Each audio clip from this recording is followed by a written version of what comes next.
The field that whispers. I should have never taken that shortcut. The highway was jammed and I was already late. The idea of crawling through traffic for another hour made my skin itch, so when I spotted a narrow road winding through open fields, I took it without a second thought.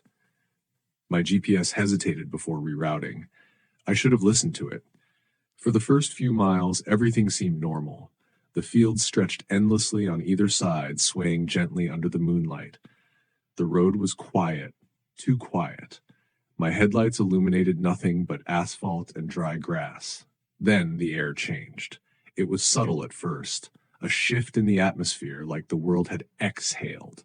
My ears popped slightly, and the hum of my engine suddenly felt deafening against the absolute silence outside. That's when I saw it, a figure, standing in the tall grass just a few feet off the road. I instinctively eased off the gas, my hands tightening on the wheel.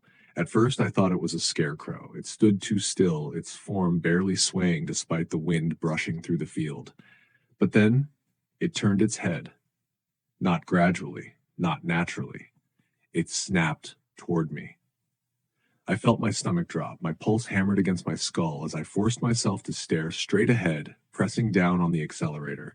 The car sped forward, but the road kept stretching.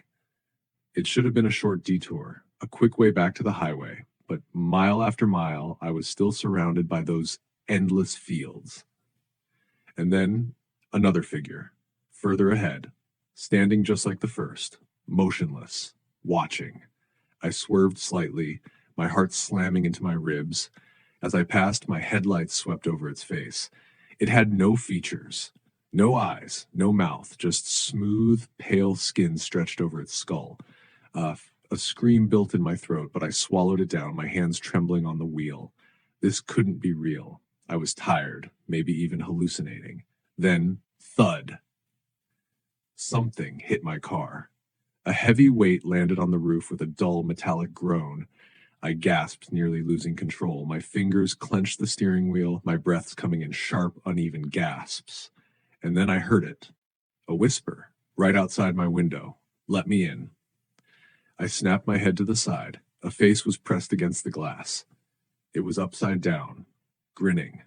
Its smooth, featureless skin stretched, as if something inside was pushing against it, trying to form expressions that shouldn't be there. My scream finally broke free. I slammed my foot down on the gas. My car roared forward, tires screeching against the pavement. My pulse pounded in my ears, drowning out everything except the voice that still whispered. Let me in. Let me in. I was flying down the road now, my body numb with terror. The weight on the roof shifted, the metal creaking under its grip.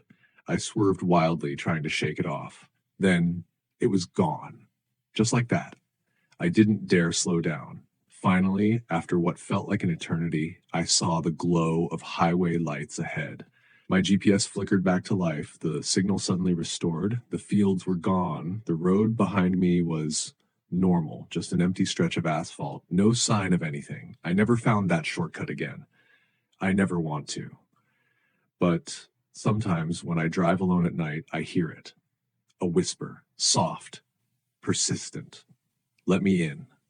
Until next time, keep your lights on, your doors locked, and don't forget to subscribe. You never know what's hiding in the dark.